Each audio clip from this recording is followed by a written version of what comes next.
En esta ocasión vamos a presentar una sinopsis de la cuarta y última unidad del módulo Didáctica Universitaria, Bases para mejorar la enseñanza en educación superior.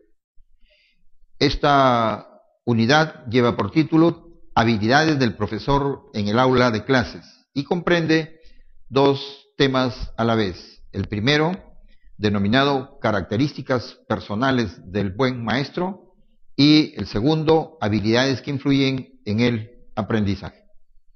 Pues bien, en relación al primer tema, Características personales del buen maestro, está fundado en aspectos netamente actitudinales que no figuran en la programación, pero que son o pertenecen a la dimensión afectiva del maestro. Entre esas cualidades que debe demostrar un buen maestro en el aula son las siguientes. En primer lugar, o en primer término, demostrar siempre entusiasmo. Demostrar siempre entusiasmo con su propia materia. Es decir, el maestro tiene que vivir la clase, demostrar frente a los alumnos que con ese vivir, esa forma dinámica, alegre, con la que desarrolla los temas de su asignatura, deja entrever que el tema pues es importante tanto para él como para los alumnos. De esta manera, los estudiantes, al observar esta serie de conductas, en los giros, en las palabras, en los gestos, en el entusiasmo, pensarán, y de hecho piensan, así está probado experimentalmente, que el docente transmite al alumno de optimismo hacia la asignatura.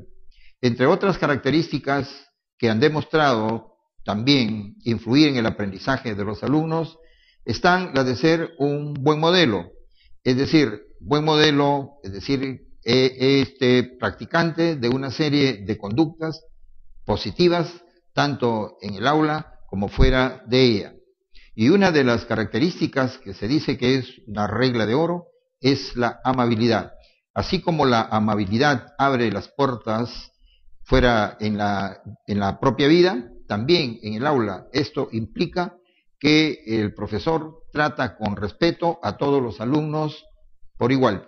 Y otra de las características muy importantes se encuentra en la empatía, es decir, el docente siempre tiene que estar atento a los sentimientos de sus estudiantes, a las conductas que vienen demostrando para en cualquier momento contribuir con la parte formativa, preocupándose por ellos. Entre esas preocupaciones, preocuparse mucho por la formación, porque sabemos que el proceso de enseñanza-aprendizaje tiene dos elementos, uno que es el aspecto instruccional y el otro el aspecto formativo. Y en el mundo pues está demostrado que son las personas que tienen éxito aquellas que destacan más en los aspectos actitudinales de la dimensión emocional, mucho más, a pesar de que estamos en la era del conocimiento, que los conocimientos. Conjuntamente con estas características está la de procurar el éxito de todos realmente por igual, no preocupándose solamente con aquellos estudiantes que más rinden, sino por aquellos también que de repente menos rinden, porque el éxito de los alumnos refleja también el éxito de los estudiantes. Entre las habilidades que influyen en el aprendizaje, en primer lugar, y con mucho peso, y esto lo vamos a desarrollar en las clases del fin de semana, es la comunicación.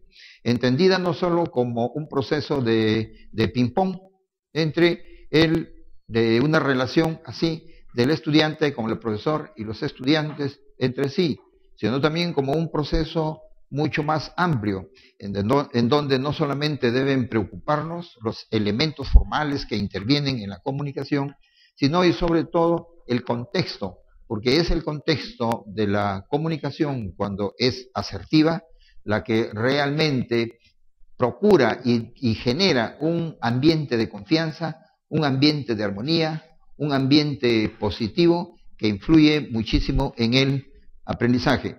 Los elementos que debe el maestro desarrollar durante este proceso de comunicación es decir, las estrategias que debe manejar, pues las vamos a desarrollar con mayor detalle en el fin de semana. Otros de los aspectos que intervienen también dentro de estas destrezas que el docente debe desarrollar y que influyen enormemente en el desempeño de los estudiantes es el de la organización. La organización, pues, organización es una palabra que deriva realmente de orden. El proceso de enseñanza-aprendizaje es una estructura de procesos que están secuenciados, que obedecen ciertamente a propósitos, en donde los elementos del currículum que participan ahí no están desordenados. En primer lugar están los fines, luego están los medios, los materiales, los recursos. El profesor debe con anticipación ordenar todos estos elementos, ordenar las estrategias de tal manera que cada uno de ellos están siendo manejados, influyendo en la parte lógica, evitando realmente confusiones. Después, aparte de la organización, está el de lo que hemos denominado mantener la clase alineada. Esto tiene que ver con el objetivo de la clase. Hay muchas sesiones de aprendizaje que se inician en las que el estudiante no sabe cuál es el derrotero que se va a perseguir. Como lo habíamos explicado anteriormente en las clases que han pasado, todas las clases están dirigidas hacia una finalidad, hacia un propósito, hacia un objetivo. Ese es el objetivo que siempre debe servir para mantener la clase alineada. El docente deberá evitar salirse de este seguimiento de los objetivos de la clase, apartándose hacia otros temas para evitar la confusión en los estudiantes. También estamos introduciendo aquí un concepto que no se utiliza mucho en el Perú en la educación, que es el foco. El maestro debe saber utilizar el foco. El foco nosotros escuchamos siempre en la vida diaria, y esto tiene que ver mucho con la educación de la teoría de Lev Vygotsky, porque él considera que la escuela se ha descontextualizado un poco, es decir, las clases se salen fuera de los elementos vivos de la cultura y se desarrolla un proceso totalmente aislado de lo que pasa en el mundo real. En el mundo real, pues le decimos a una persona que está fuera de foco o está dentro del foco cuando se está desenvolviendo y desempeñando fuera de una temática que se está trabajando. En este sentido también debemos entenderlo e interpretarlo. El foco constituye realmente eso, y hay dos tipos de foco. Un foco introductorio que se da al inicio de la clase, en donde el docente utiliza todos sus recursos para hacer que el alumno viva la clase, se conecte realmente con la clase, se mentalice con la clase, tenga conciencia de que está realmente en la clase persiguiendo un objetivo. Y el foco sensorial que se da en el transcurso, en la segunda parte del desarrollo de la clase, en donde el docente, a través de una serie de actividades que forman parte de sus estrategias metodológicas, hace participar a los alumnos en experiencias en las cuales pone en ejercicio los diferentes órganos que son los que en primera instancia sirven de ingreso y de punta de entrada de la información hacia la mente.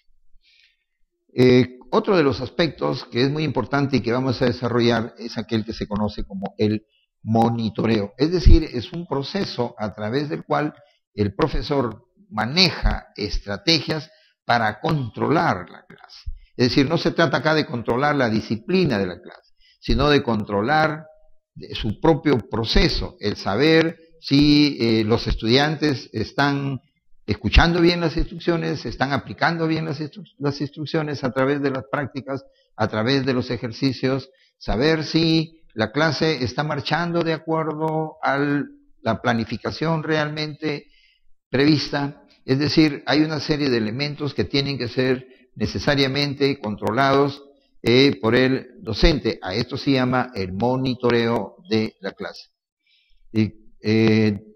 Producto de este monitoreo, hay otra destreza que el docente tiene que manejar y no realmente descuidarla, que es la retroalimentación, que es un concepto tomado de la teoría de sistemas. La retroalimentación le va a permitir a él llevar a cabo lo que se le llama la evaluación formativa, es decir, en la medida que los estudiantes están trabajando, dado que las clases ahora son muy dinámicas, muy activas, con alta participación de los alumnos, estará oportunamente pues revisando, monitoreando para oportunamente poder estimular aquellos logros que se van obteniendo y poder proporcionar información para aquellos hierros que pudiera realmente estar observando en mejora de los logros del aprendizaje. Otro aspecto que también hemos descuidado muchos docentes, el de saber hacer preguntas. Recuerden ustedes que la teoría de Jean Piaget nos dice que es muy importante generar conflictos cognitivos y que necesariamente este proceso de generar conflictos cognitivos se puede dar a través de las preguntas llamadas preinstruccionales, cuando se dan al inicio de la clase, o instruccionales, cuando se dan durante el desarrollo del proceso de la clase, y postinstruccionales, las que realmente se dan al final. Pues bien, el maestro tiene que llevar pues preparadas algunas preguntas. ¿Cuántas? Dependerá pues de acuerdo a la naturaleza de la materia de la materia, de la asignatura, de las experiencias, etcétera, pero ellas son muy importantes.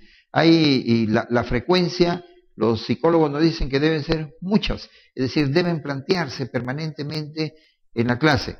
Y otras características es que no solamente se deben plantear preguntas a aquellos alumnos de quienes se sabe que van a dar respuestas correctas, sino que deben distribuirse para que participen casi la totalidad o la gran mayoría de alumnos, porque ellos también tienen derecho a participar en los diálogos y en las opiniones que suelen darse durante el desarrollo de la clase. Otros aspectos también es el de saber apuntalar cuando el alumno realmente se equivoca y proporcionar también el tiempo de espera de la respuesta, que lo detallaremos próximamente en la siguiente clase de fin de semana. Y por último, siguiendo también la teoría del procesamiento de la información, que consideran pues que nuestro cerebro actúa de una manera igual que una computadora, el docente hará este proceso de revisión y cierre a través de resúmenes que los hará él mismo, o también puede hacerlo a través de los alumnos, dando por finalizada de esta manera la sesión de aprendizaje. Bueno, y por último, no olviden que la misión de la semana es la de entregar este ensayo que hemos dejado, un ensayo que deben ustedes escribir, denominado Las buenas prácticas pedagógicas del maestro universitario. Y con esto estamos finalizando entonces este módulo de didáctica universitaria. De mi parte, muchas gracias a todos ustedes y éxito en el logro profundo de tanto de su aprendizaje como de su vida personal.